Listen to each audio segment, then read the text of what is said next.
Assalamualaikum warahmatullahi wabarakatuh. Untuk ikhwani sekalian, untuk kali ini kita akan belajar tentang akidah akhlak berkaitan akhlak terpuji terhadap diri sendiri.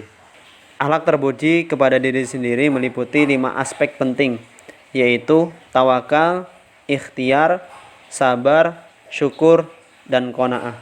Akhlak yang pertama adalah tawakal, yang mempunyai arti menyerahkan segala sesuatu kepada Allah Subhanahu wa taala setelah berusaha dengan sungguh-sungguh. Jadi, 2 aspek penting. Yang pertama adalah berusaha dengan sungguh-sungguh, kemudian menyerahkan segala sesuatu kepada Allah. Jadi ketika kita menyerahkan sesuatu kepada Allah, kita tetap harus berusaha, dan ketika kita berusaha harus menyerahkan segala sesuatu kepada Allah. Fa idza azamta fatawakkal 'alallah, innallaha yuhibbul mutawakkilin.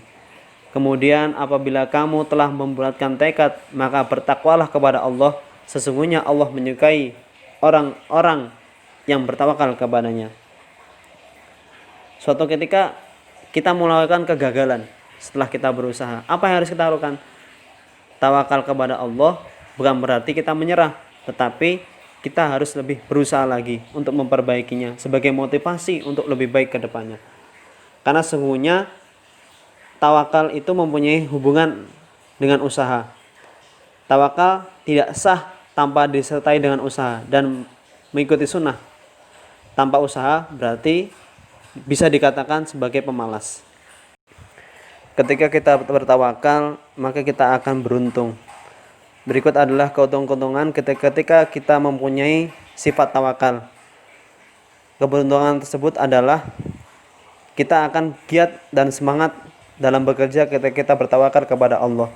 Kemudian berserah diri kepada Allah dengan berdoa akan semakin kuat.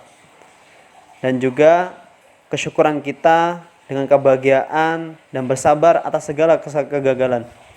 Ketika kita bertawakal, kita tidak akan mempunyai sifat sombong atas keberhasilan yang kita peraih, melainkan segala sesuatu kembali atas kehendaknya. Yang terakhir, kita akan selalu tenang dalam menghadapi setelah kehidupan. Adab berikhtiar menurut Islam. Dalam berikhtiar ada tata cara yang harus kita perhatikan. Yang pertama, memulai dengan bismillah. Kemudian apa yang kita ikhtiarkan harus sesuatu yang diridhoi oleh Allah Subhanahu wa taala. Dan mencintai apa yang kita ikhtiarkan, melakukan dengan keikhlasan serta menghargai waktu sebagai ikhtiar kita. Kita mengerjakan segala sesuatu berdasarkan disiplin-disiplin yang ada. Dan juga selanjutnya melakukan dengan kejujuran dan diakhiri dengan doa hamdalah. Akhlak yang selanjutnya adalah sabar. Sabar di sini berarti kita harus tabah dan tahan terhadap cobaan. Disebutkan dalam Al-Qur'an, ya bunayya aqimis sholata wa'mur bil ma'rufi wanha 'anil munkar wasbir 'ala ma ashabak. Hai anakku, dirikanlah sholat dan serulah manusia mengerjakan yang baik dan cegahlah mereka dari perbuatan yang mungkar, dan bersabarlah terhadap apa yang menimpa kamu. Ketika kita mendapatkan musibah, maka sabar adalah kunci dalam melewatinya. Ada 2 kemungkinan kita mendapati musibah. Yang pertama, ketika kita mendapat musibah, berarti Allah sedang menguji iman kita.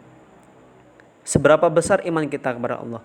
Ketika musibah datang, seberapa sabar kita, maka sesungguhnya itulah derajat kita. Yang kedua adalah musibah sebagai peringatan. Ketika kita mendapatkan musibah, kita harus mengintrospeksikan diri. Apakah kita berbuat dosa?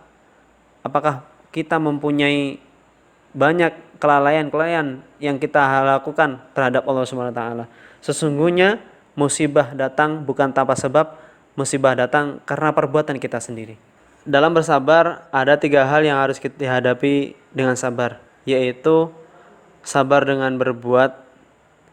Sebagai manusia, kita harus bersabar apa yang kita kerjakan. Suatu hasil pasti mempunyai proses. Proses membutuhkan kesabaran. Maka sesungguhnya itulah jalan yang benar. Yang kedua adalah sabar dalam menderita. Ketika kita mendapatkan musibah, kita harus bersabar. Sesungguhnya di balik sabar tersebut banyak pahala yang harus kita dapatkan. Yang terakhir adalah sabar menahan amarah. Amarah adalah emosi. Amarah adalah bisikan setan. Ketika kita bersabar, sesungguhnya kita telah melawan setan-setan. Dan yang terakhir, dari akhlak-akhlak yang di atas, mulai dari akhlak pertama, kedua, dan tiga, semoga kita dapat mengambil pelajaran dan mungkin dari sini kita dapat mengamalkan apa yang telah kita pelajari. Kita tutup pelajaran kita dengan membaca alhamdulillah. Assalamualaikum warahmatullahi wabarakatuh.